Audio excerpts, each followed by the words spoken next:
Most High in Christ.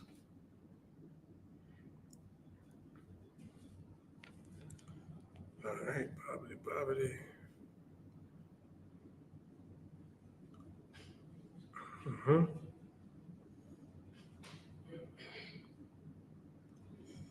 Bear with me 1 second, Israel.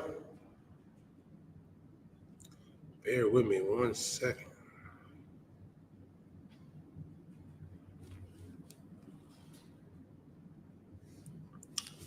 All right. Shalom, Israel. Yahweh Bashim Yashar Thumb. Yahweh Shemal Thumb Bashim Yashar. I'm Precinct Officer 5000. Yediah holding it down till 12 Shield. General Mahayaman gets here. General Mahayaman will be in the class. Type your questions in online. Type them in. Type your questions in. I'm going to get to your questions. You know what I mean? Make sure the general is prepped for them. Now, I understand something. Black, Latino, and First Nation, man and woman. Corona, I saw the craziest shit earlier today. Good shout out to Precinct Officer 1000 in the car. You know it's Pride Month. And them sodomites was downtown. Man, it looked like a civil war out there. It looked like a civil war Mahayaman. And it goes to show you like the demonic spirit behind Pride Month and being a sodomite. That is all against the Most High.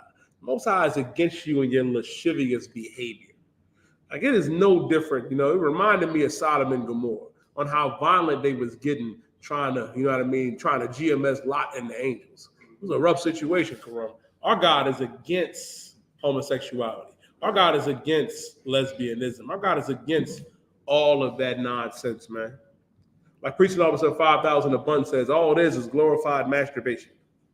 You ain't really married. You ain't doing nothing. It's just deviancy to the highest level, which is punishable by death.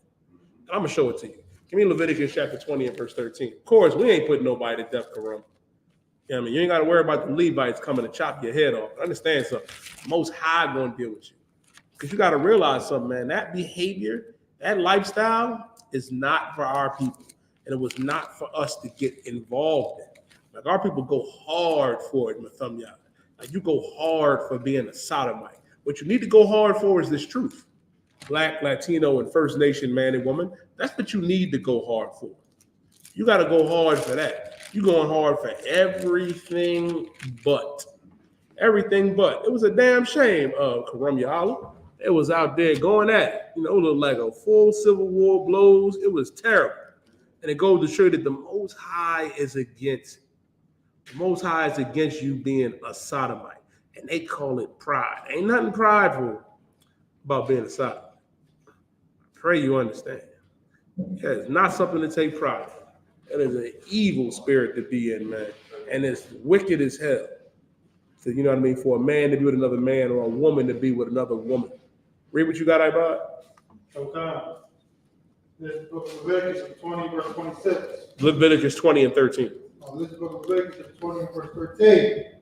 And if a man also lie with mankind. If a man also lie with mankind.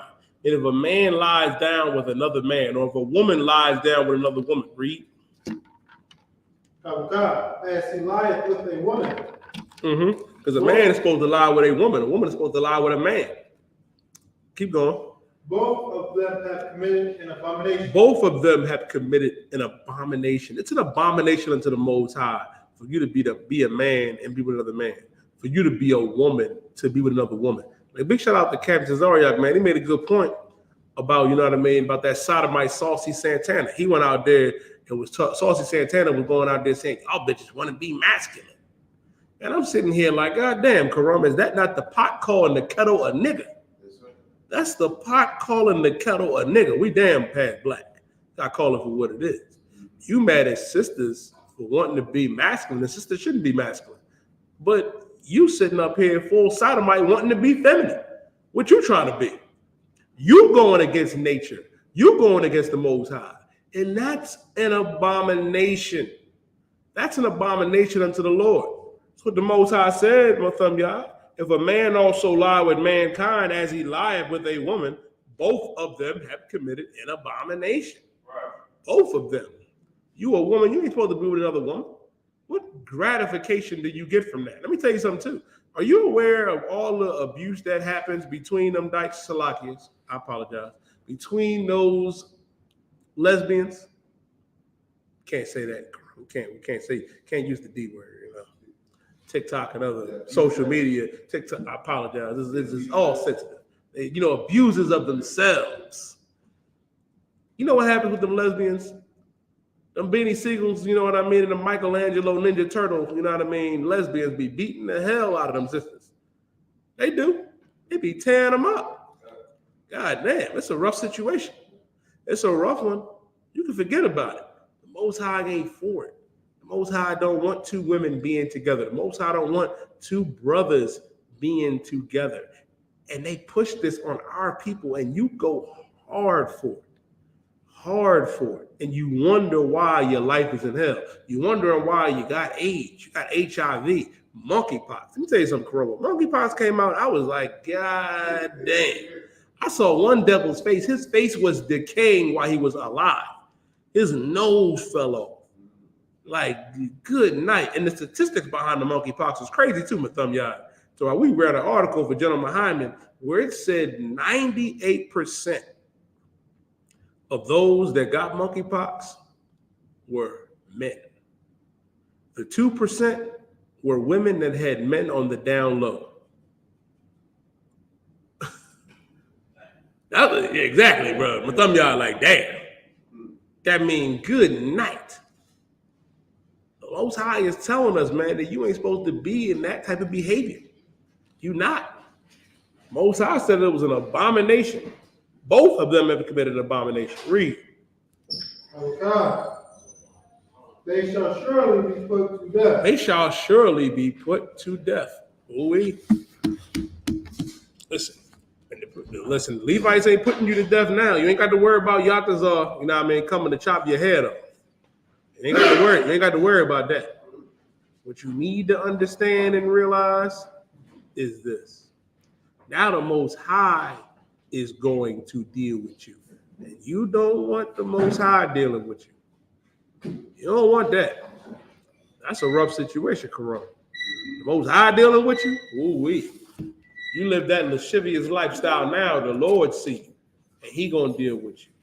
And you go out there and you march and have a parade, and you out there having a full-out brawl. A full-out brawl out there in Center City. It was embarrassing, Corona. That's your pride, huh? That's what you got to be prideful and thankful for. Well, the Most High is against your pride, man. And I'll show it to you. You know what's heavy? I seen one devil on TikTok, Corona, that was like, well, Romans, the first chapter is not talking about homosexuality. Well, let me prove that devil wrong. Who is a sodomite, by the way. Can you give me Romans chapter 1 and verse 25? Give me Romans, the first chapter and the 25th verse. Because they try to make it seem like at the Most High, is not against homosexuality, where there's plenty of scriptures on it. And the heavy thing is with Romans, the first chapter, Paul was speaking directly to that. And the wickedness of that, and the vileness and just how revolting and disgusting it is. And you got to realize too, man, during this time period that Paul lived during the time of the Roman captivity. So he saw it in full effect, like how we see it now, Karam. Paul saw it back there in Rome. You can only imagine. The white man was walking around in dresses back. Well, he's still walking around in dresses like that. But he was walking around in full dresses during that time too. So rough one. Give me Romans chapter 1 and verse 25. This is the book of Romans, to the 1 and verse 25. Who changed the truth of God into a lie? Who changed the truth of God into a lie? Who told us that homosexuality was an alternative lifestyle? Who told us that pork was the other white meat? Who told us that? I'll tell you. The oppressor did it. He's the one that said, who changed the truth of God into a lie? He did that. Read. Oh God. And worship and serve the creature more than the creator. And worship and serve the creature more than the created. Now you ain't worshiping the Most High. You don't give a damn about the Most High. Now you care about, all you care about is the man. And what man are we talking about? We're talking about you care about the oppressor. That's the one that you care about. That's the word that matters. A lot of you don't believe nothing or understand anything, but you respect the oppressor. That's who you worship. That's who you serve. That's why it says, For who changed the truth of God into a lie and worship and serve the creature more than the creator? You worshiping and serving the oppressor, who is the devil that the Bible speaks of. El hombre blanco es el diablo. You take everything that he does and says and eat it up. A lot of you sisters, man, that be talking that nonsense, you approve of that lascivious lifestyle. You approve of that alternative lifestyle. What you should realize is those sodomite men, they cannot stand you. They hate you. You allow them to call you out your name, allow you to call you a bitch, allow you to, you know what I mean, talk crazy to you. It's a rough one with them, y'all. But let a straight brother tell you that. Oh, you'll lose your mind. But let me tell you something. Straight brothers, straight black and Latino and First Nation men, we don't hate sisters. We do not. You got a small few of incels out here, and believe it or not, they don't hate you neither. They just hate themselves, you know what I mean? But some y'all, they ain't got no game. But that's another conversation. That sodomite, he cannot stand you because he wants to be you, and you eat it up. They should be ostracized. And you got to realize, man, like up until the 1970s, homosexuality was classified as a mental illness because it is. You got demons on you. You ain't supposed to be looking at another man if you're a man. You ain't supposed to be looking at another woman if you are a woman. Come on now. The oppressor is the one that said, oh no, this is alternative way of living. This is acceptable. You can't even say certain things now. Oh my God, my thumb, y'all. You go to your slavery. Any one of us go to our slavery and we drop the F-bomb. You know what F-bomb I'm talking about? Boy, HR gonna have a field day with us. Have a field day. It's a rough situation. Listen, if I'm not mistaken, Ibahaya, didn't they get hate crime bills signed for them because they was getting beat up in the summer of 2021 and 2022? They got bills passed for them. But you can run up in a sister's house and unalive her while she's sleeping. You can unalive Hispanic sisters and brothers. You can unalive a brother by putting your knee on his neck. No hate bill for the straight brother and sister. No. Realize something. Our God is against this place and everything that this place promotes. Everything. America is Rome and Egypt on crack and steroids and acid and mushrooms. Whatever you can think about, America is that 100 times worse. And the Most High God, Yahweh, is against it. Keep reading that, bud. O God, who is blessed forever. Amen. Verse 26. For this cause, God gave them up to vile affections. For this cause, God gave them up to vile affections. What are these vile affections? I'll explain it to you. Keep reading. For even the woman that changed the natural use into that which is against nature. Even the women did change the natural use. What's the natural use? A woman is supposed to be with a man. You ain't supposed to be with no woman. And let me explain something. Because a lot of y'all don't understand this, right? You don't get it. You just don't understand it. It's not natural. It's not. And that's why, and let me tell you how unnatural it is, right? And how rough it is. Like for the brothers, let me talk to the incels for a second. You know what I mean? To make fun of them real quick, Karam Yala. They say, well, sis said that I got to be 6'5" and make this amount of money. Shirley with the fresh cut, with the FUBU jersey on, is not 6'5" and does not make over 100,000. Is she not? Am I lying? Y'all looking at me like I'm crazy. Sister, am I like, they not. Come on, man. Come on, man. All of them look the same. All of them look like Beanie Siegel and Michelangelo from TMNT. All of them look like that. So y'all brothers saying that when they say you got to have this and that, that's a lie. Ask Quatazar. Quatazar talk to bulldaggers all the time. Quatazar. Like Quatazar. Like, you know, the incels be saying on TikTok, they be saying, well, you know, you're dying. Sis said that I got to be 6'5" and make over 100K. Well, I be like, well, the female Kiss ain't 6'5" and she don't make 100K. She got the Michelangelo yellow mask on, orange mask on now. She 5'5". It's a rough situation. The Most High ain't for it. He's not with it. He's not with you. And you going against nature by being with that sister. And then what do? What do y'all do together? Let's be real. What do you really do? I ain't going to be too vulgar if we got babies in the room. What you going to do? Go get a toolbox, Quatazar? That toolbox can't compete with Quran. Can't compete with I.S.U.P.K and thumb yard. I pray you understand. And for you incels out there, why do sisters keep having babies? You know, even the butchers, they have kids too. Young kids, which lets you know brothers don't care. Brothers do not care, Karam Yala. There's a brother right now looking at that sister with the FUBU jersey on and the Rockefeller jeans. And you know what he said in Quatazar? That don't matter. That don't matter. You ain't supposed to be like that. You ain't supposed to live that lifestyle. You going against nature. You supposed to be with a brother. You supposed to be. Keep reading.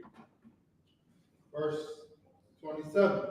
And likewise also the men. And likewise also the men. Now you got sodomites like Saucy Santana. Saucy Santana. And let me get to the root of why you have Saucy Santanas, why you have young MAs, and why you have brothers and sisters that turn out to be sodomites, homosexuals, and lesbians, and the F word. You got molested. You got touched when you were young. You have past trauma. And I apologize for what happened to you because it was traumatizing, and the person that did that to you deserves death.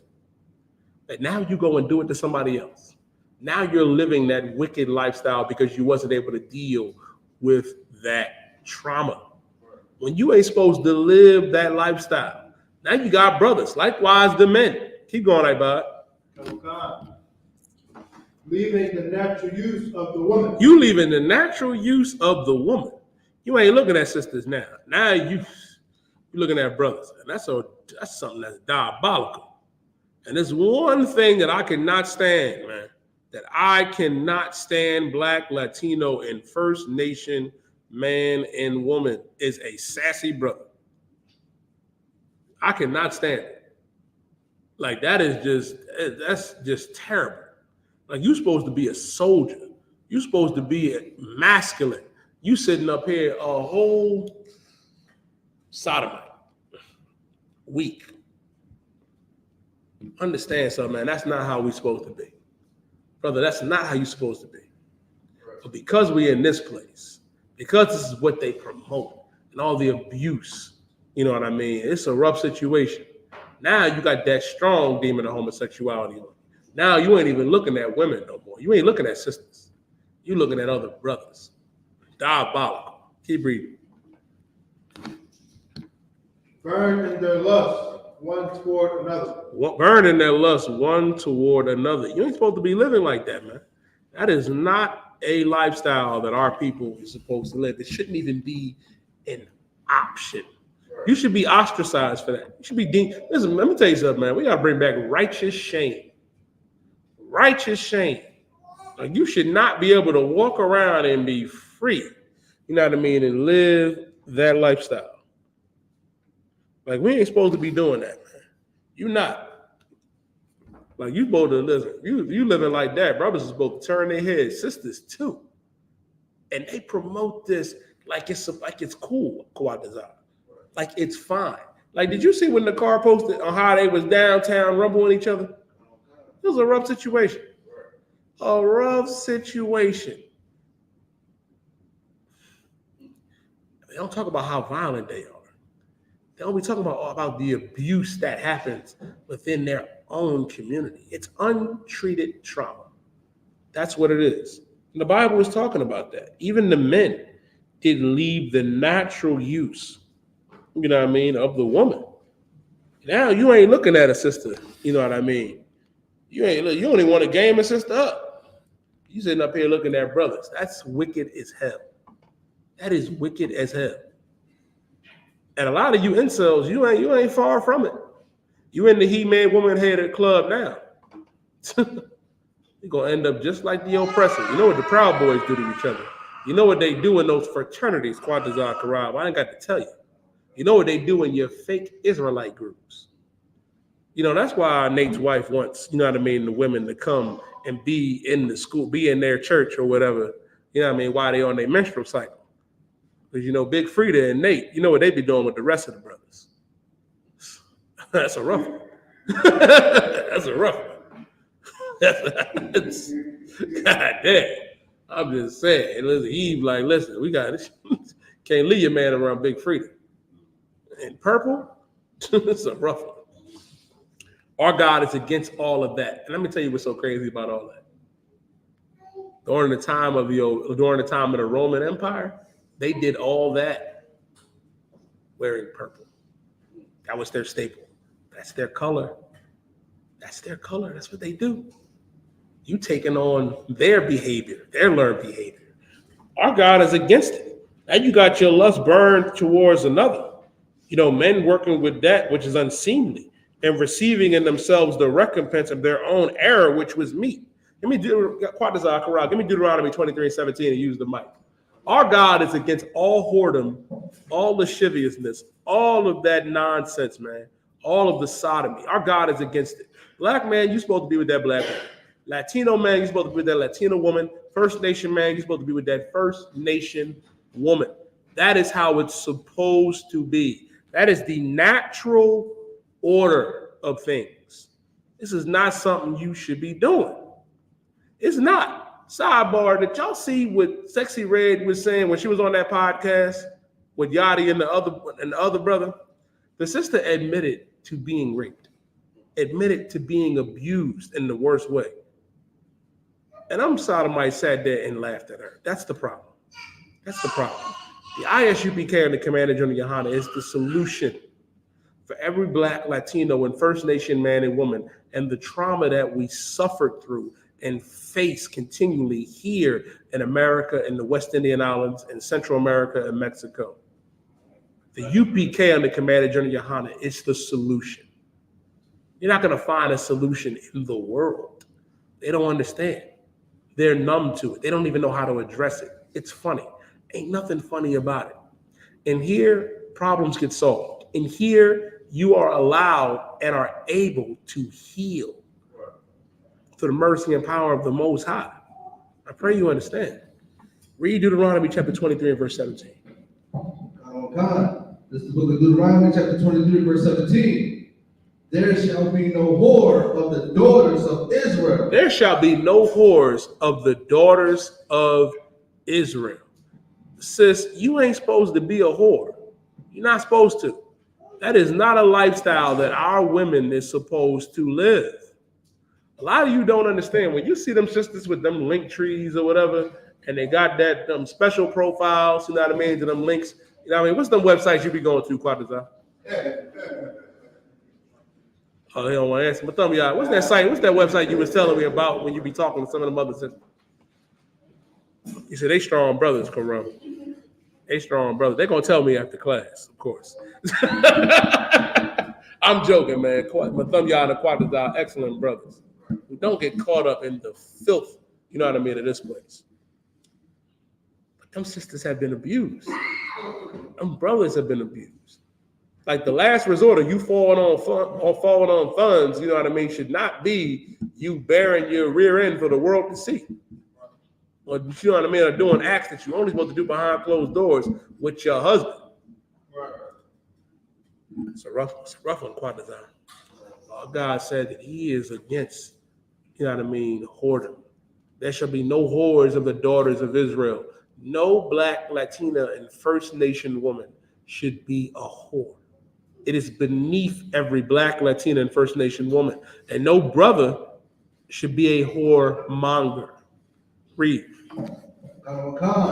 Nor a sodomite of the sons of Israel. Nor a sodomite of the sons of Israel. You ain't supposed to be a sodomite neither. That is not something that our God wants us to do and be. Hell no. Our God is against it. You ain't supposed to be no alternative lifestyle brother or sister. That ain't the solution. That ain't the solution. Let me tell you something, Quadazar. If you put, oh man, If you put Quadazar and Nathun and Mathumyah, 3 brothers on an island with 100 single sisters, 50 years from now, you are going to have a thriving population. UPK will be stronger than ever. Now you put 50, you put 3 random brothers in the world, you know what I mean, with 100 trans women. 50, 67 years from now, you know what I mean? Good night. You're gonna have 103 male skeletons. 103 male skeletons. That's what you're gonna have. That's gonna be over. It's gonna be over with. Nothing happens with that. Don't be fooled. Don't get ganged up by this place that make it seem like you should be proud of that. Ain't nothing to be proud of. You was abused. Like Quadazar, I'd be like, you a victim. Your uncle touched you. Your aunt, somebody touched you. Allah Panya. Barak.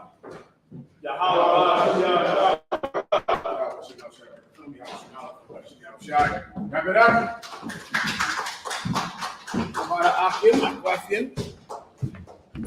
Let's get it on. I'll answer your questions in the room and online.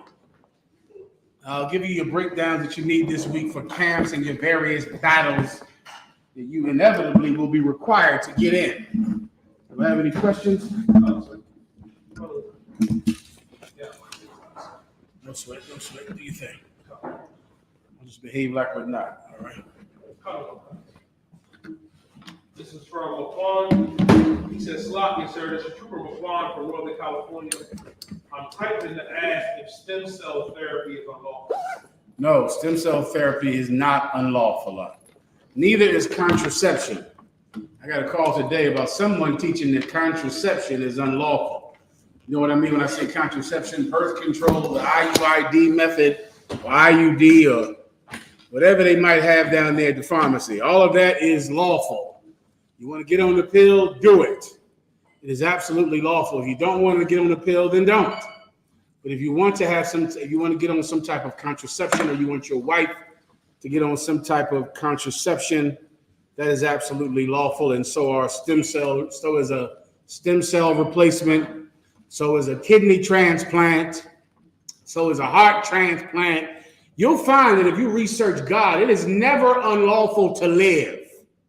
That's always lawful. Blood transfusion, lawful. The point of the law is for you to live. The Most High said, don't eat shrimp, crab, lobster. Don't be promiscuous sexually. Don't have relations with another man's woman. Why? So you could live. That's the point of the law. What you'll find is that nuts and ignorant people out there on the internet are trying to get you to die. That's what they want.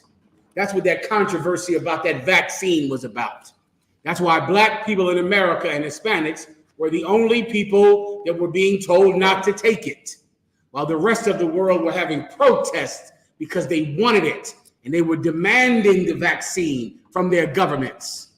Black people in America, you didn't want it because the internet told you not to do it. Well, our oppressor is in charge of the internet. I have an excellent story about Donald Trump. Get a Most High hand for beginning to get Donald Trump, for beginning to bring the prophecies to pass. You see this shirt I have on tonight? Captain TITHES made this shirt for the Adunde Festival in Philadelphia. I mean, this had to be what? It had to be 10 years ago. Donald Trump was president for 4 years. It's been another 4 years. So it had to be 8 years ago when he first got elected. That's when Captain TITHES made this shirt in New York. He brought this shirt down to Philadelphia 8 years ago at least. And now the Most High is beginning to bring his prophecies to pass. There's a story I want to bring up tonight. Look this up for me, Yediah. It says the beginning of Donald Trump's career denying black people vaccines. The beginning. And I'm not sure. I forget the story. I can't recall. But I think it's from back in the 80s or the 70s or something like that. He was doing it back then. Yeah, don't be afraid of science. Everybody understands real science is biblical. Now, there is a false science that most of you believe in, which is basically superstition and fear. All right, that's not real science. But real science does not contradict God, because God is the author of real science. Everyone understands. Next. Carl Khan, sir. Carl Khan, this question is from. Time you got? Time picture 7:34. Go ahead. Carl Khan, this is from Shapara Yahawada. Slot Yahawada by May. If I please get a breakdown of 2nd Ezra 9 and 36. I would like to understand what this is saying on destruction. No problem. 2nd Ezra 9 and 36. God, this book of 2nd Ezra, chapter 9, verse 36. For What? we that have received the law perish by sin, and our heart also which received it. Go one verse above it. Verse 35. That thing also which was sown, or cast therein, or received, doth perish, and remaineth not with us. I got to catch up with your taste, all right? Where are you at? 2nd Ezra, chapter 9, verse 35. Stand by. 2nd Ezra 9 and 35, right? That's where the question is.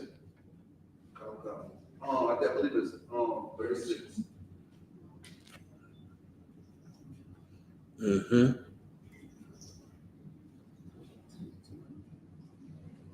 Mm-hmm.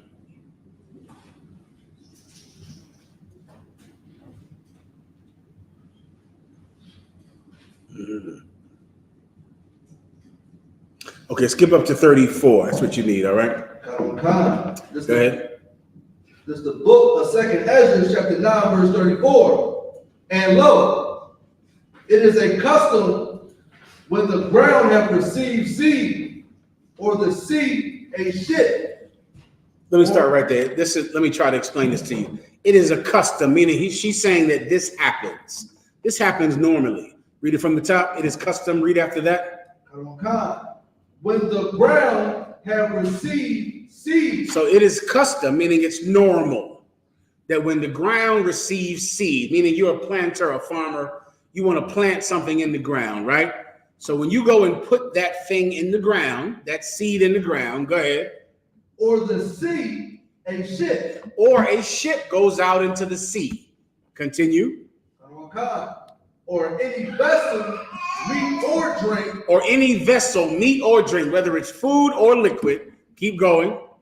That being perished, wherein it was sown or cast into. That being perished in the thing that it was cast into, meaning it's normal. If you put an apple in the ground, the apple is going to die. And then the seeds will bring forth an apple tree. You plant a strawberry in the ground, a strawberry dies. And then the seeds bring forth strawberries. If you go out into a boat and you go into the water, you die. That's what happens. It's the same way if a vegetable goes in the ground, it dies. You go overboard in a boat in sea and you die. And that goes for any food or drink in a vessel, right? All of it dies. You put it down your mouth, it's gone. Everybody gets it, right? Continue. Verse 35. That thing also which was sown or cast therein or received doth perish. That's what I just broke down. Everybody understands. Go ahead.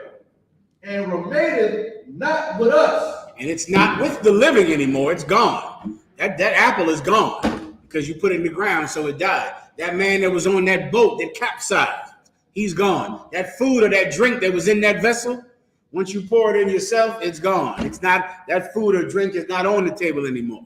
It's gone. Continue. But with us, it have not happened so. But with us, that is not how it happened. It's normal and it's customary for that to happen. But with us, that did not happen. Continue. Verse 36. For we that have received the law perish by sin, because we received the law and yet we still broke the law. Do you understand? Which is not customary. Why? Because the law went in us. We were taught the law. We were taught the right thing to do. We knew. We as a people, the people of Israel, the chosen people of God, we were given the commandments, not the other nations, not our oppressor, not the people round about us who now have become to be our lords. We are the ones that were taught right from wrong. It went in us. Keep going. And our heart also which received it. And it went into our heart. What does your heart mean in biblical terms? Your mind. You were given the rules to live. Keep going. Verse 37. Notwithstanding the law perisheth not. The law did not die. The law is still around. The rules still apply. The Most High's dietary law, his spiritual law, his ceremonial law, those things are absolutely still alive right now. Continue. But remaineth in his force.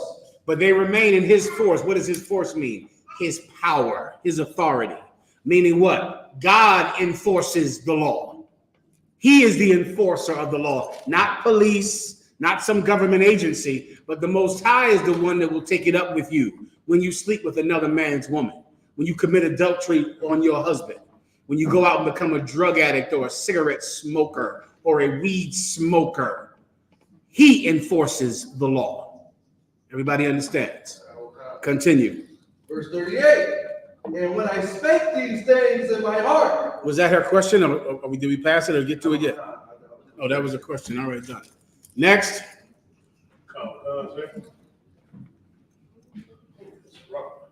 This is from Israel for real. Israel for real. Some of y'all Israel for fake out there. Not him. Keep going. He said, Shalom, sir. Shalom, boy. Yahweh Shem Yahshua. He said, what should I do if my wife tells me her and her baby dad have been sexting and sending sexual videos to each other? It's a rough one, young warrior. Unfortunately, that's a very common occurrence, here in the land of our captivities, round about the world, right? Well, if your wife tells you that, then you should ask your wife, has she slept with this man? Right? You should ask her. If it's even easier if you're a member of the Israelite School of UPK. If you're a member of the Israelite School of UPK, then we could ask for you because that's a very delicate situation. And in many times your anger might cause you to do something that might hurt you, even though you are the victim. If your woman commits adultery and sleeps with another man or is sexting is the pictures and everything. And the videos, god damn. So it's not just text messages. Oh, he said videos too. All right, well, that's a hurtful thing to happen to a brother.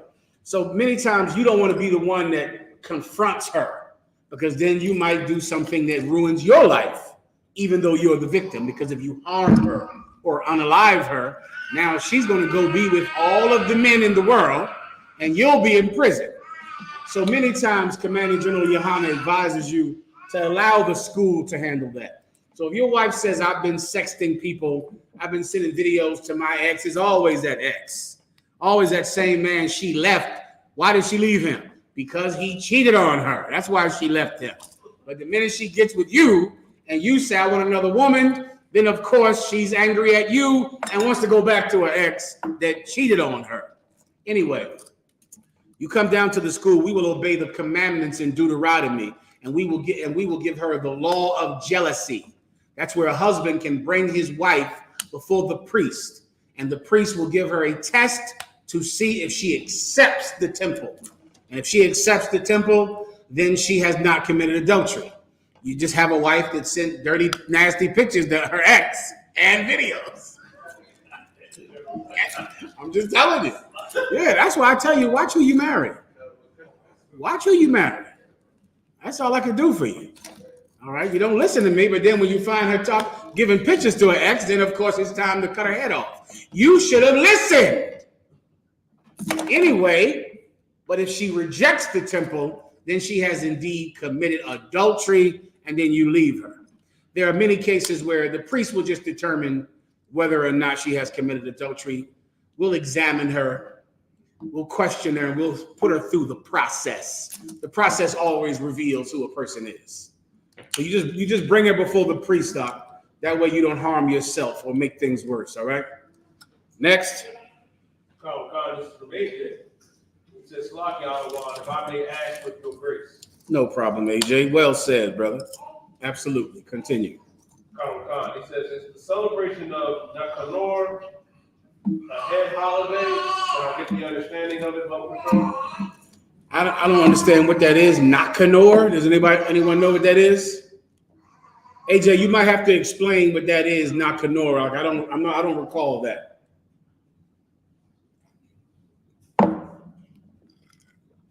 Let me just ask Alexa. Alexa, what is the holiday of Nakanor? The holiday of Nakanor is celebrated in Japan and is similar to Western Halloween. It is a Buddhist custom and one of the most important Japanese Buddhist customs. Would you like to hear a holiday joke? No, thank you, Alexa. Nakanor is unlawful. Everybody understands. Nakanor is a Buddhist custom, which means it's the worship of another god.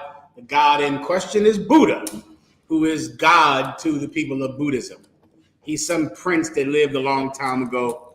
Just like Cesar Borgia, once the prince died, his family made a statue of their son and told everyone that their son was God. And that's what the Apocrypha says about the creation of idols. It's always the child of some powerful man. And when his son dies, he has the money and the reach to make his son's image a god. And that is what Buddha is, and Nakanor is unlawful, AJ. Next. Sir. This is from Captain No Hold, sir. No sweat, Captain. Yes. He said, why did the Lord kill Ezekiel's wife? Was it because he ignored his duty or for some other reason? If there was there a precept? Well, the Bible only says that she was the desire of his heart. The Bible doesn't tell us what kind of wife she was or what kind of person she was. You can infer that she was a terrible person and unlawful, and that she was an absolute distraction and a prohibitor of Ezekiel going to camp. Now, you have to infer that based on the Most High taking her life so that he could go to camp, because clearly he couldn't go with her alive.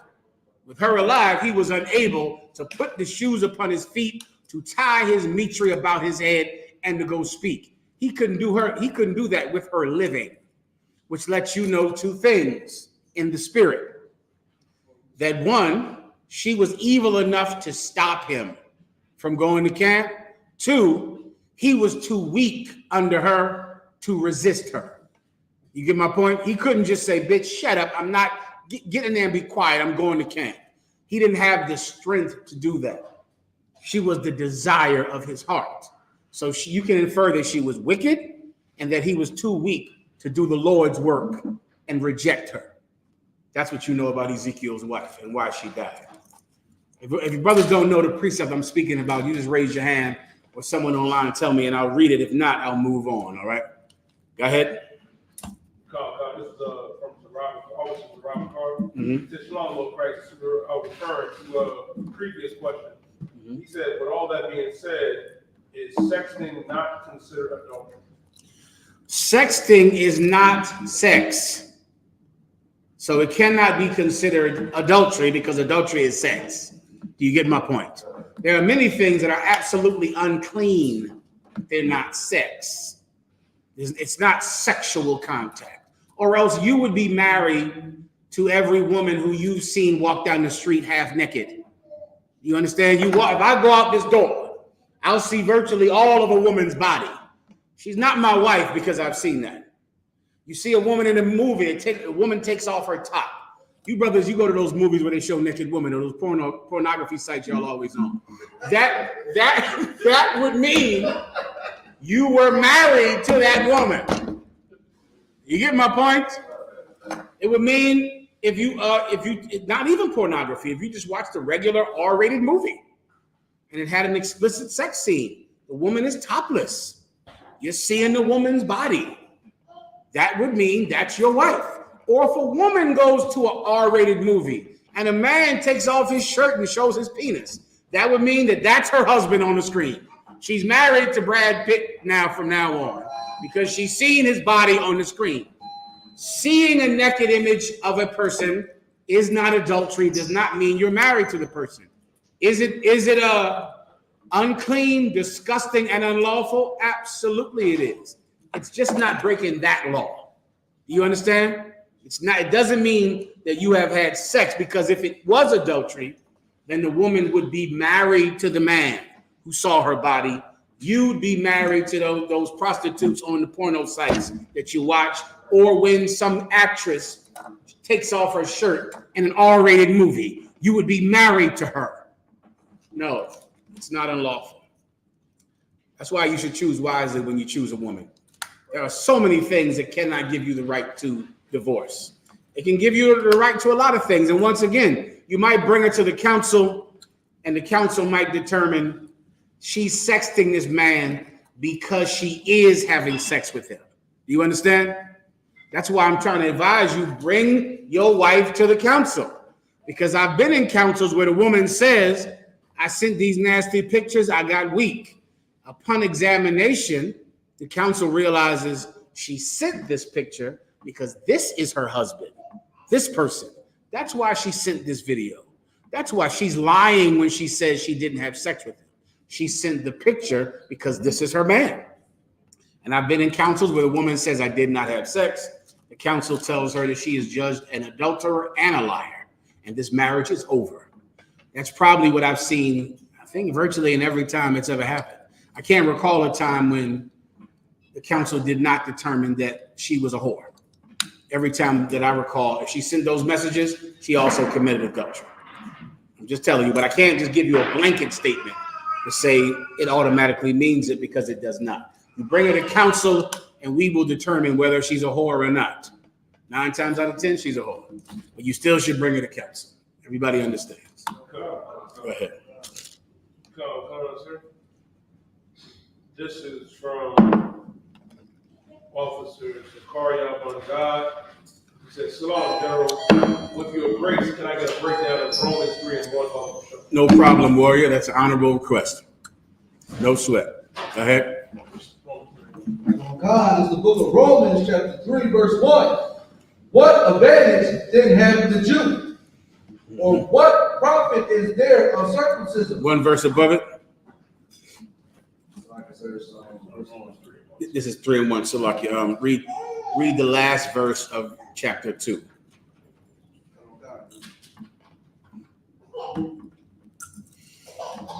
It's the book of Romans, chapter 2, verse 29.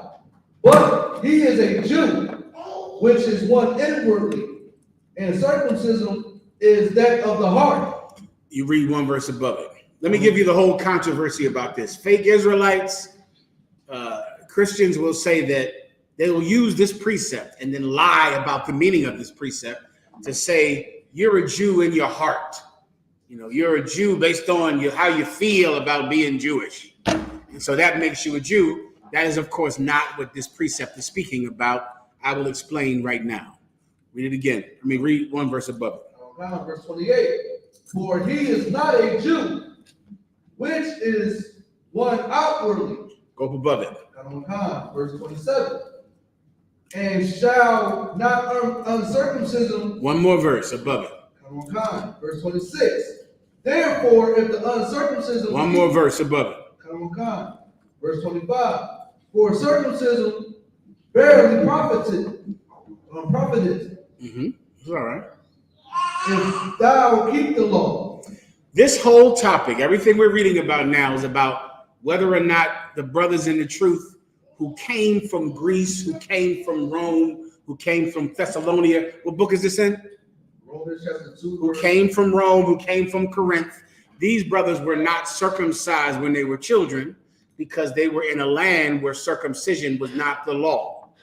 You can compare that today to Benjamites, West Indian brothers who are from the islands.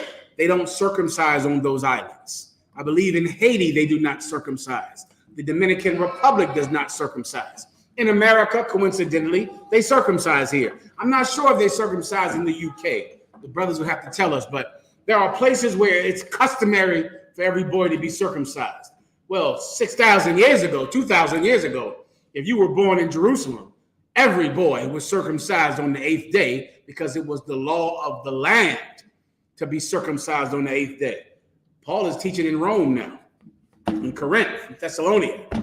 These brothers are Israelites by blood, but they have not kept the law of circumcision. Their parents weren't required or didn't even know that they should do it.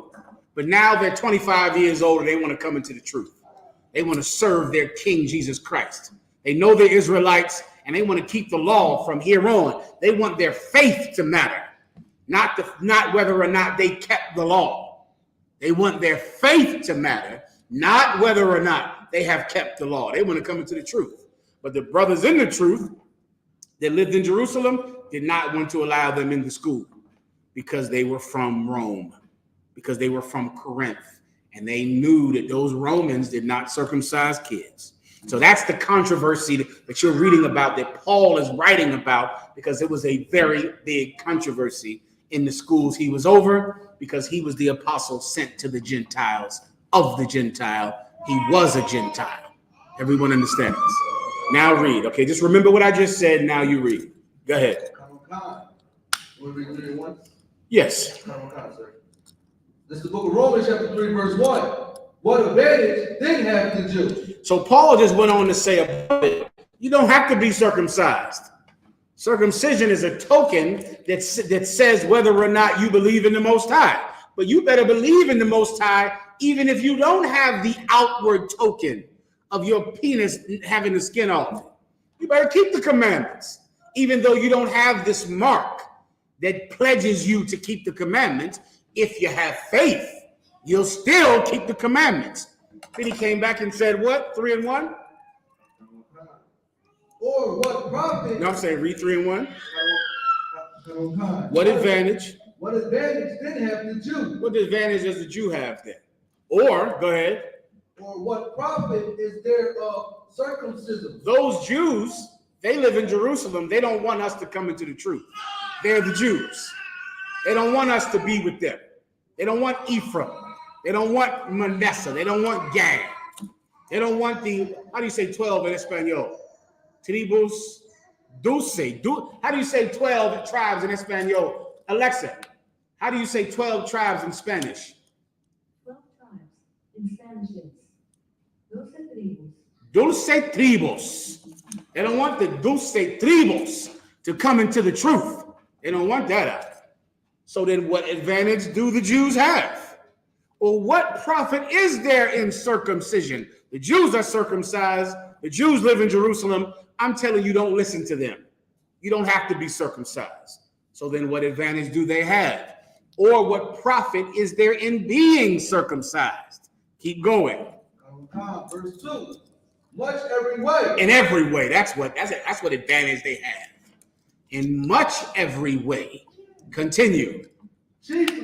Chiefly, mainly, go ahead. Because that unto them were committed the oracles of God. Unto the Jews in Jerusalem, those circumcised men, the Most High gave them the word of God. That's what the word oracles means.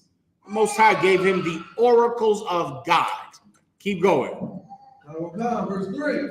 For what if some did not believe? What if some people didn't believe? What if some people disagreed with God? You're living in a place right now in a time where everyone disagrees with God. That time has been going on since the Garden of Eden, where everyone disagrees with God.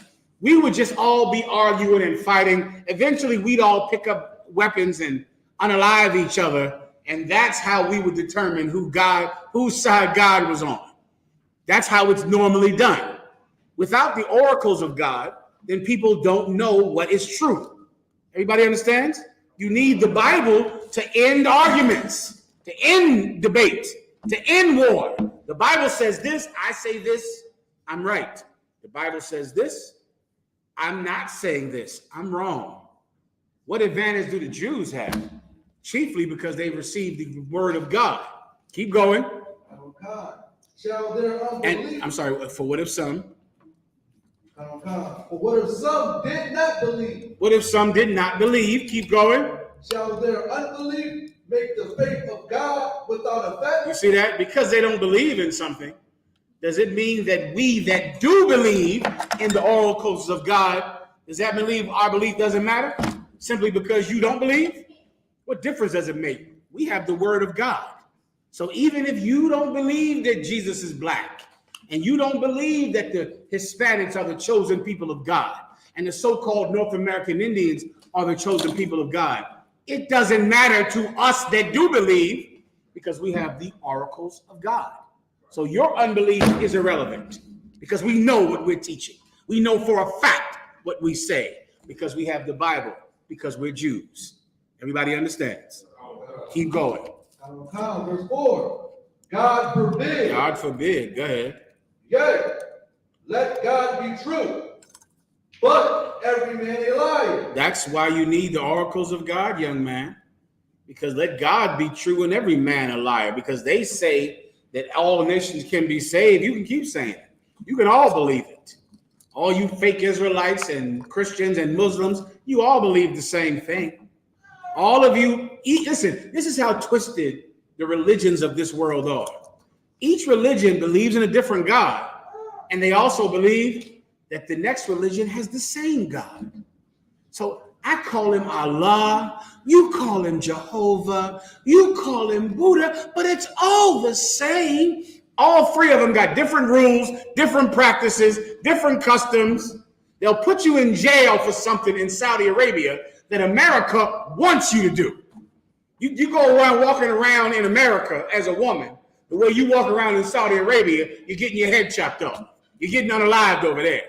But yet if you ask them, is the God of Christianity a different God than Allah? No. We all have the same God. I don't think they're the same. They seem real different to me. Because my wife went over there and now she's gone. My wife went to Saudi Arabia. She dared to pull down her mask for 10 seconds to breathe, and I went home single. So I don't believe that it's the same God in Islam as it is in Christianity. All of them just believe that we shouldn't argue. We all have the same belief as long as they're able to enforce their rules. Well, none of them believe in the Israelite school of UPK. No fake Israelite group believes in us. We're hated by every major religion, and we're hated by the small, itty-bitty, itty-weeny religions. All of you hate us, every last one of you. The fake Israelites think we're just, this. What do they say about us in the fake Israelites? That we always say we're the only ones that have the truth. And we're so divisive, and we're so mean. The Christians say we're a hate group, and we're a cult. The Muslims think we're just crazy out of our damn mind. All of them. They all agree in one thing, that they hate Commanding General Yahanna and the UPK. So what? Shall their unbelief make the faith of God without effect? No, it will not. God forbid. Everyone understands. Okay. Oh God. As it is written, that thou mightest be justified in thy sayings, and mightest overcome when thou art judged. That thou mightest be justified in what you say, and that when people try to judge you and try to convict you of being wrong, you may be what? After justified, when thou art judged. You might be justified, correct? Mightest be justified. That's correct. What that means is this. We need the Bible, the oracles of God, so that when we say something, we can prove that we're right. And we are right about Jesus Christ coming from sex, not an immaculate conception. We're right about the color of God. We're right about the color of Christ. We are right about who Christ died for. We're right about who the children of God are, and we're right about who the children of Satan are. We're right about that. How do we know? We can prove it.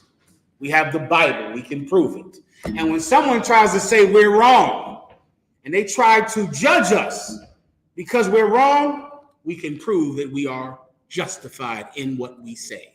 That's the point. If that's the breakdown, all right? That's what she wanted. That is the breakdown. Good to go? Is that enough? Can I move on? Next. You need me up? Yeah, I will in 1 second. You must be a prophet of the Lord. For what? Give him a hand. The water warrior. Sir, this is from Officer Koshad. He says, Waki Allah. Can you break down Ecclesiastes chapter 9, verse 1 through 7? 1 through 7 is a bit much, warrior. I'll give you 1 verse or 2 verses, all right? Or I'll skip down, give you 1, then give you 7. That might be good for him. Go ahead, give me 1. Mm-hmm. If he has a direct point, that might save time. The first verse will answer this question. Go ahead, read the first verse. It's The book of Ecclesiastes, chapter 9, verse 1.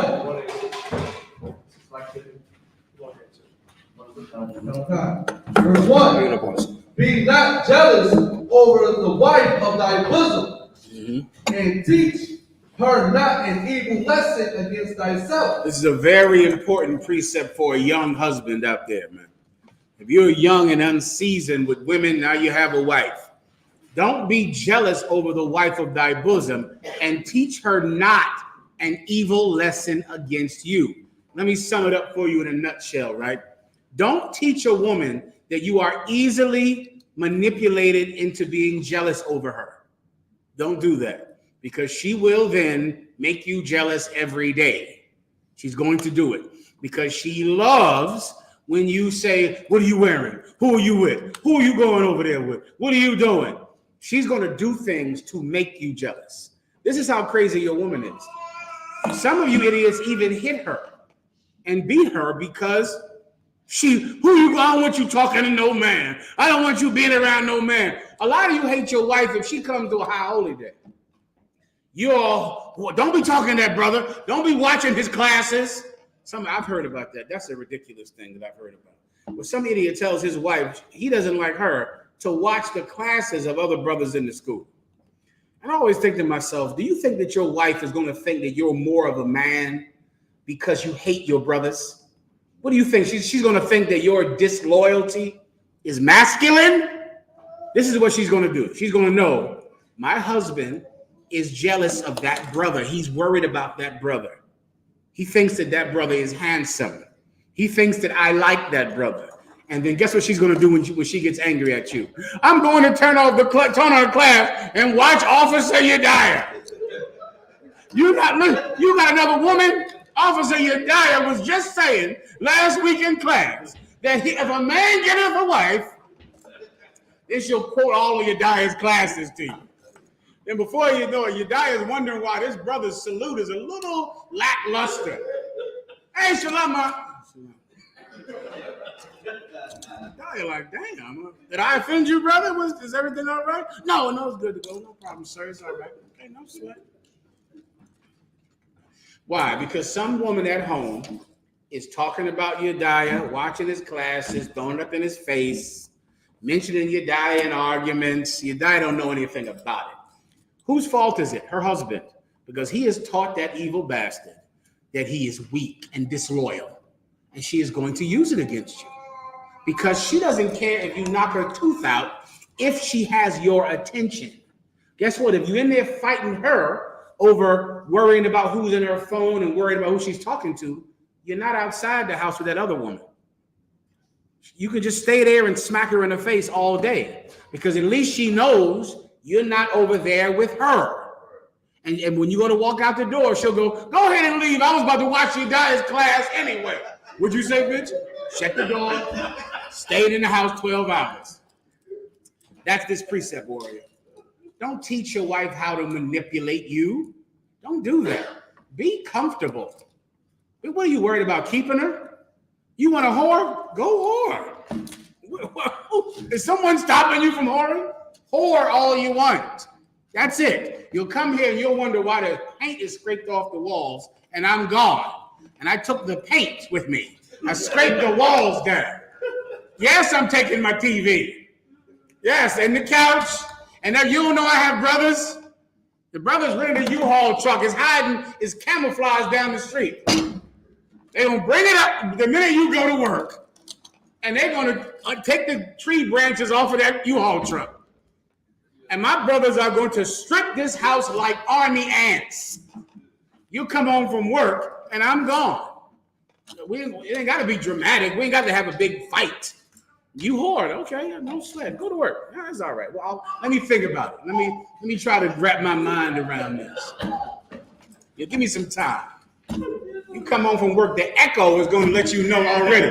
When you hear the echo in the house, baby, are you there? Oh, shit, he took everything. Now, who thinks I'm making this up? You know I'm not. You know we've done this. You know that. You're around enough to know. I'm not exaggerating here. We're in a cult. Do you understand me? We do extreme things. As long as you know. Obviously, you know. You said that it was so heavy, all I can think about is you on the phone, like, yeah, baby, it's okay, all this. You know, listen, we all fall short. You know, I'm not perfect. Look, clearly, I'm not perfect. You just go to work, relax, don't worry about that. All right, that's your answer. All right, next.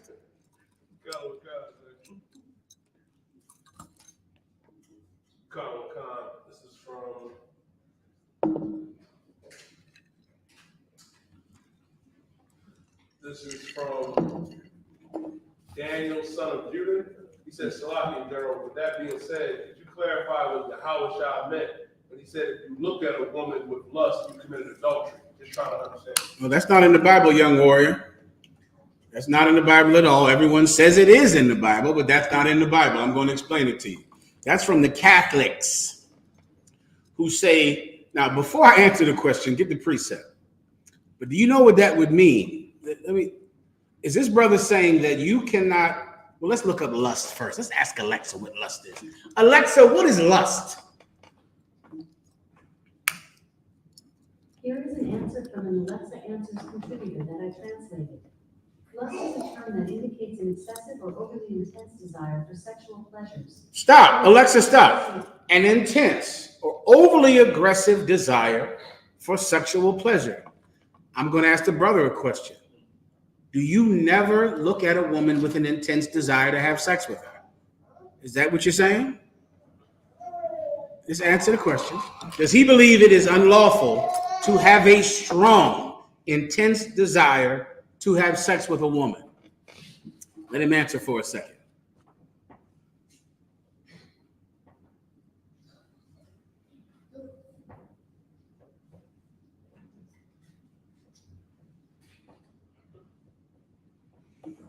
How long should I give him? It's going to take forever. Anyone? Is it wrong to strongly want to have sex with a woman? Anyone in the chat thing here? Let's give them a shot. I don't have all day though. You see, they're struggling right now. This is the box. Do this at camp. When you're at camp, just say, okay, Jesus Christ said you can't look at a woman with lust. So are you saying that you don't ever look at a woman with a strong desire to have sex? Let him say no. Let him say no. I never want to have sex with a woman. Let him put him in there. Where to be right, he's going to have to say, no, I never have a strong desire to have sex with a woman. What was his answer? He said no if she's not married. Say it one more time. He said no if she's not married. If she's not married, what does that mean? What does that mean? He only has a strong desire to have sex with married women. I think you might be going down the wrong road with this, right? I'm going to assume that's a mistype. Go ahead. No, so he's saying, it's not wrong unless she's married. If she's married, it's wrong unless If she's married to another man. Yes, that's the breakdown. Give him a hand. Here's what is not true. You absolutely are allowed to have a strong sexual desire for a woman. That's where babies come from, young brother. Without that, none of us would be here.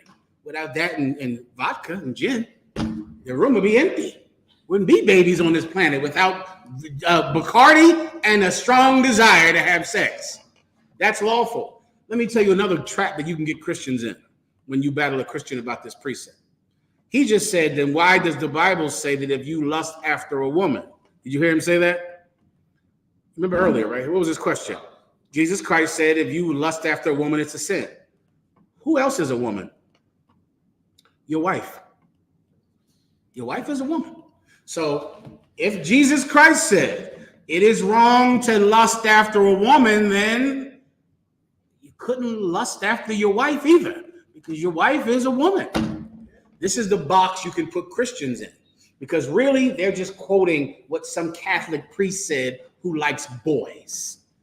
That priest does not lust after women at all. He has no desire to have sex with any woman. Do you understand? Lusting after a woman is good. It is right. It is biblically accepted, and it is how life is on this earth. Without lust, without lusting after a woman, do you know there would be no people here? We would all have died out from the Black Plague, from the COVID-19, from the swine flu, from the scarlet fever. All of us would be dead because thousands and millions of people die about every 10 or 15 years. Yet we're still here. The human race has survived plague after plague, war. How many people died? Alexa, how many people died in World War II? Numbers vary from 50 million to 55 million. 55 million. We're still, Alexa, stop. We're still here. 55 million people died. World War II took 4 years. In 4 years, 55 million people died. Why are we here? Because men want to have sex with women, young brother. That's why we're still here. It is a good thing. Everybody understands. Don't let the church make you think you're evil because you like how she's shaped and you like to look at her and you want to go up to her and get her phone number and you want to be with her. That is not wrong. That's how humanity has survived wars and plagues. Do you understand? What is wrong? What was Jesus Christ talking about? He was talking about wanting your brother's woman. Her you can't want. You can't want her, because the minute you begin to want her, you will plot on getting her. Don't allow yourself to even desire your brother's woman. Don't do it. If you feel the feeling coming up in your sick mind, fight it off. Do what you have to do so that you never plot on being with her. That is where the law of covetous comes from. To covet another man's wife means you're plotting on getting her. It's like there's a law against stealing and there's a law against attempted theft. There's a law against murder and there's a law against attempted murder. Well, to covet is attempted theft, attempted adultery. Do you understand? Because this brother is plotting on your wife. He's calling her and sending her explicit messages. He's trying to have sex with your wife. He might not have done it yet, but he covets your woman. And here's the evidence of it right here. These text messages, these filthy pictures, this, and the time he's spending with her, laughing and drinking with her, him and her alone. He's plotting on your wife. And in the UPK, he would be made an example of. Everyone understands. That's what Christ was talking about. He was talking about adultery. Now I'll break it down to you. Go to the precept quickly. Is it in Matthew 25? This is the book of Matthew, chapter 5, verse 28. Go ahead. But I say unto you, that whosoever looketh on a woman to lust after her hath committed adultery. All you need is a verse above it. Come on. Go ahead. Verse 27. Ye have heard that it was said by them of old time. Old time, meaning back in the Old Testament, a long time ago. This is what they said. Go ahead. Thou shalt not commit adultery. Thou shalt not do what? Commit adultery. Thou shalt not marry a woman. Commit adultery. Thou shalt not make a baby. Commit adultery. And a long time ago, here's what the law said. You shall not commit adultery. That's what the law told you to do. Go ahead. Verse 28. But I say unto you. But I'm telling you, you see, so many people think that Jesus Christ came to do away with the law. No, God forbid. Jesus Christ came to make the law more strict, more stringent. He increased the fines. Jesus Christ is an absolute law and order king. We had a law a long time ago that just said you couldn't commit adultery. Like the brother asked earlier, can I leave my wife if she sent a picture, if she's sending pictures to her ex? Well, that's not adultery. But Jesus Christ increased the law. He increased it. Now there's a whole nother law about that's deeper than adultery. It comes before adultery. It was said a long time ago that you couldn't commit adultery. But I'm telling you, go ahead. That whosoever looketh on a woman to lust. Now, looketh on what? A woman. Looketh on what? A woman. Now, so if I'm an idiot and I don't understand context, this would mean I could not want to have sex with my wife. That's what that would mean right there. Does everyone see that? If you don't see it, tell me. There's no shame in that. You've heard it the wrong way your whole life. I'm just going to read the precept, and then let's read it one more time. Go ahead. Verse 28. But I say unto you, that whosoever looketh on a woman to lust after her. Whosoever looketh on a woman that's not your woman? To lust after her. No. Whosoever look on a woman that's not your wife. Is that what it says? Say it. Is that what it says or not? That's not what it says. No, that doesn't say that. It doesn't say, except for your wife. You see that in your mind because of the Christian church, but that's not what it says. It doesn't say, except for your wife. It doesn't say, except for your girlfriend. That's how you feel about it, because, of course, the Christians allow you to marry one woman. So they say, okay, well, this is not talking about your wife. That's not what it says. It doesn't say it's not talking about your wife. Read it again. But I say unto you, that whosoever looketh on a woman to lust after her. On a woman that's not your wife, is that what it says? Reader, is that what it says? It does not say that. So, do you think that you're not allowed to want to have sex with your wife? No, you don't think that, because of course that would be ridiculous, right? So then I'm going to need something that's called context. To get the context, I go that one verse up. So what kind of woman can you not lust after? The same kind of woman that you used to commit adultery with, because this is about adultery. It's one verse above it. This is an adultery addendum. This is something added to the adultery law. In the times past, it was just adultery, and that's that. Jesus Christ increased the adultery law. He increased it. Now, not only can you not commit adultery, but you can't even want another man's woman. How do I know if you want another man's woman? Can I read your mind? Can the priest read your mind? No, he can't read your mind. But he does know if you're sneaking out with her at night and talking to her. He does know if you're sending her nasty messages. He does know if you're talking to her about him and hugging her and she's spending the night at your house and y'all drinking all night. He knows that. He knows that, and he's going to cut your head off. Right? Now, a long time ago, they would not have cut your head off. But Jesus Christ is telling you the law is more strict now. Does everyone understand? If you need a precept, go to Matthew 25 about murder. It was said in times past that whosoever committeth murder shall be brought to the council. This is a precept for this. This is about adultery. This is about attempted adultery.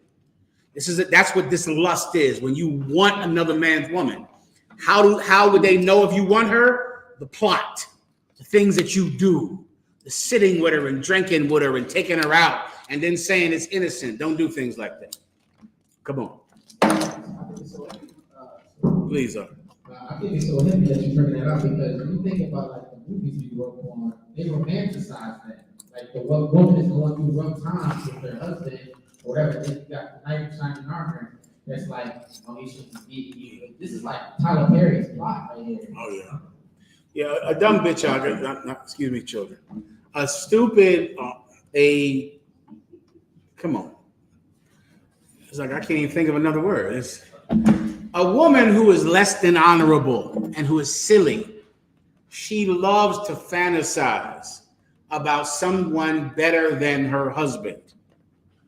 Just like when she first got married to him, all she wanted was her husband. Right? That's all she wanted. But when she's married to him, then all she wants is anybody except for her husband. Go look up and see who. Alexa, Who initiates the desire to marry in the United States, men or women? In the United States, either men or women can initiate the desire to marry. The legal age to marry. Alexa, stop. Alexa, stop. Who wants to be married more in America, men or women?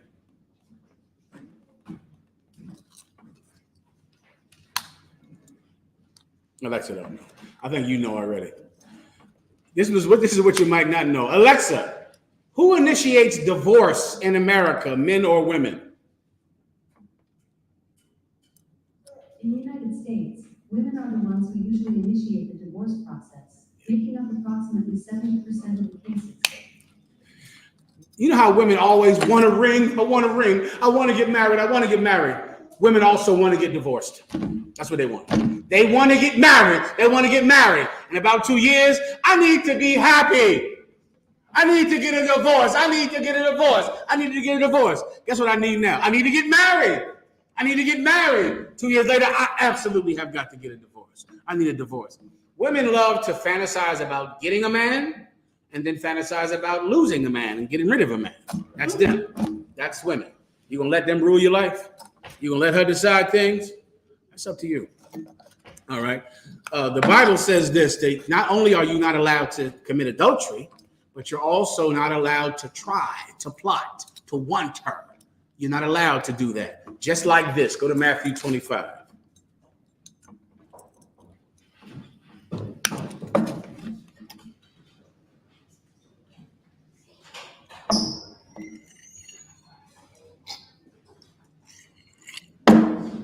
Whenever you're ready. Did I give you the right one? It was said in times past. You got that? I believe it's Matthew chapter 5, verse 21. I believe you're right. Go ahead. This is the book of Matthew chapter 5, verse 21.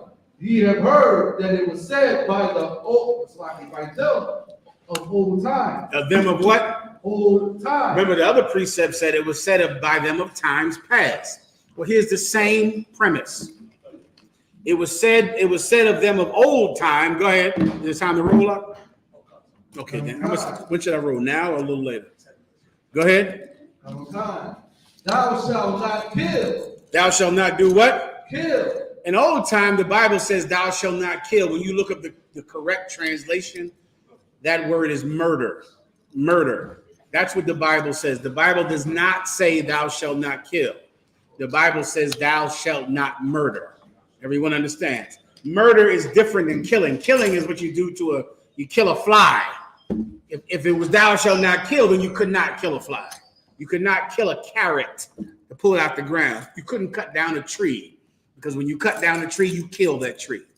The actual wording is murder. Murder is specifically the unlawful killing of a human being. The Bible says thou shalt not murder. That's what it says of times past. But that's not good enough anymore. That's what the law says. But Jesus Christ increased the stringency of the law because he is a law and order king. So a long time ago, they said, thou shalt not murder. Go ahead. And whosoever shall kill shall be in danger of the judgment. And if you murder somebody, you're going to be in danger of the judgment. You're going to have to come and answer for what you've done before that council. Keep going. Verse 22. But I say unto you, that whosoever is angry with his brother without a cause shall be in danger of the judgment. You see how he increased that? A long time ago, you couldn't murder a man.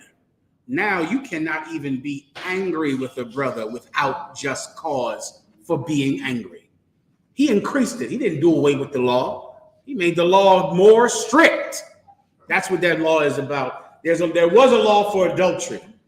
And Jesus Christ came and said, you can't even want to have sex with your brother's wife. There was a law for murder. Then Jesus Christ said, you can't even be angry with him without cause. He increased the law. That's what this precept is about. All right, good enough. You get that. Next.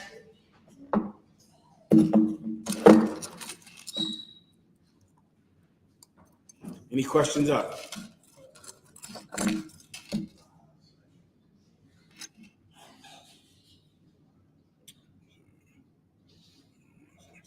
All right. Stand by. All right. Did I have to do anything this week? Let me see. What was the precepts I needed to bring out to you? Oh, I think Tazariak going to give me to do something. Tazariak asked me for a breakdown on Daniel's 10 and 13. Okay, he told me this is a big controversy on the chat house application or whatever that thing is, right? So now, okay, bear with me. Yeah, I think it's Daniel 10 and 13. I have one to read it. Please. This is the book of Daniel, chapter 10, verse 13. But the prince of the kingdom of Persia withstood me 21 days. But lo, Michael, one of the chief princes, came to help me. Okay. I don't know how to describe this to you in time's sake. I think the controversy was they were saying that this was two angels helping each other. Right? Does anybody know about this at all? Anybody hear this?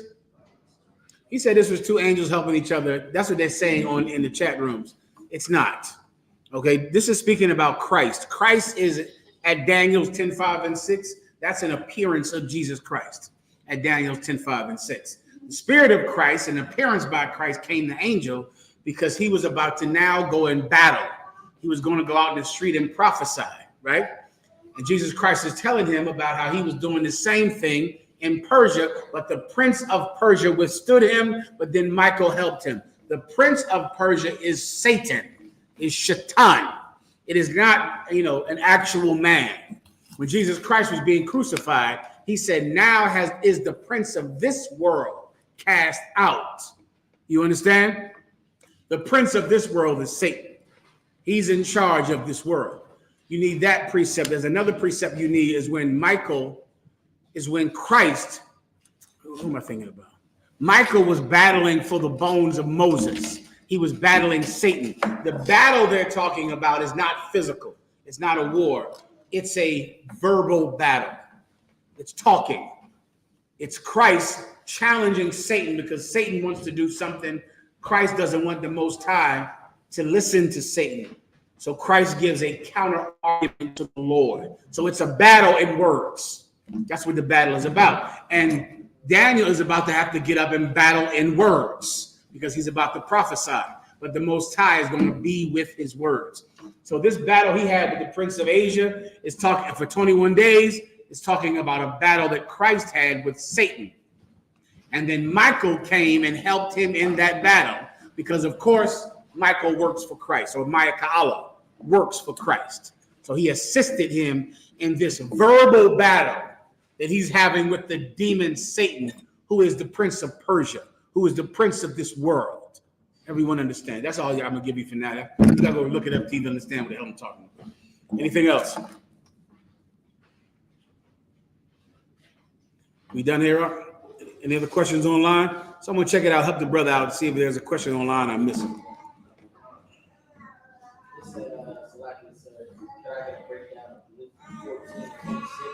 Luke 14 and 26. Go ahead. Now, this is the book of Luke, chapter 14, verse 26. If any man come to me and hate not his father and mother and wife and children and brethren and sisters, yea, and his own life also, he cannot be my disciple. Yeah, this is a bedrock, one West I.S.U.P.K precept to understand this precept. Here's what this might help you with this concept, right? Because this is a very difficult concept to understand. To serve Christ, you're going to have to do something against your family. Your family is not going to like it. You understand? So when Christ says you must hate your mother and father, he doesn't mean in the sense that you're thinking about it like just, hate your mother and father. What he means is when your mother and father are an impediment to you coming into the truth, when they're trying to stop you from coming into the truth, then you cannot love them, because loving them will mean you will have to do what they want you to do because you love them. You love your mother, that's great. Until your mother says, why are you in that cult? You can't go down there to class. You shouldn't be going down there. But what are you going to do then? A loving mama's boy like you. You love your mommy so much. What are you going to do when your mother cries? Please, you didn't even come over for Christmas. We missed you for Christmas. How could that religion be right when it don't even let you be with your mama on Christmas? Well, if you love mama, you're going to be there with a gift. So you're going to have to hate her. What do I mean by hate her? Meaning you are willing to have division with her because you want to be with Christ. And in too many times, you will not be able to be with Christ and please your mom and please your father. You won't even be able to be with Christ and please yourself. You'll have to hate yourself because you like to smoke weed. That's what you love. You love that more than anything. You won't even get a job if the job gives you a urine test. You'll leave the NBA over urine and weed in your urine. You'll leave the NFL. You'll go looking for jobs. The minute they say there's a piss test, you'll go keep looking. Next job. You won't even apply for that job. You love marijuana. That's the love of your life. It means everything to you. It's your peace. It's your sanity. You will not date a woman if she doesn't smoke weed.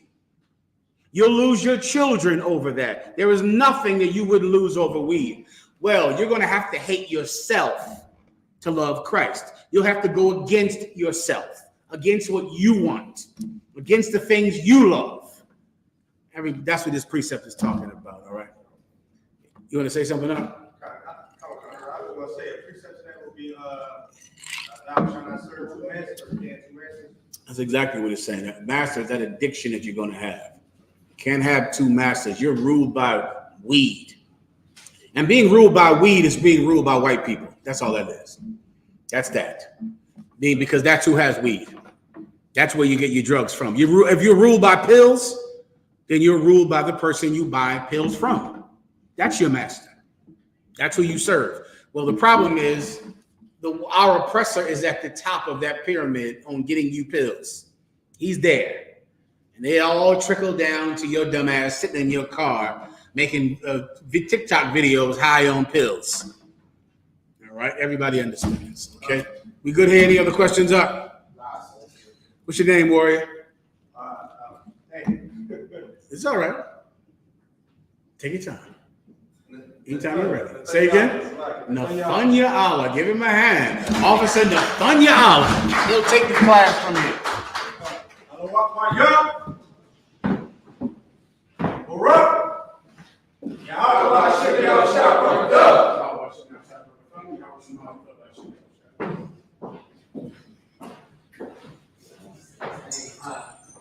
Okay.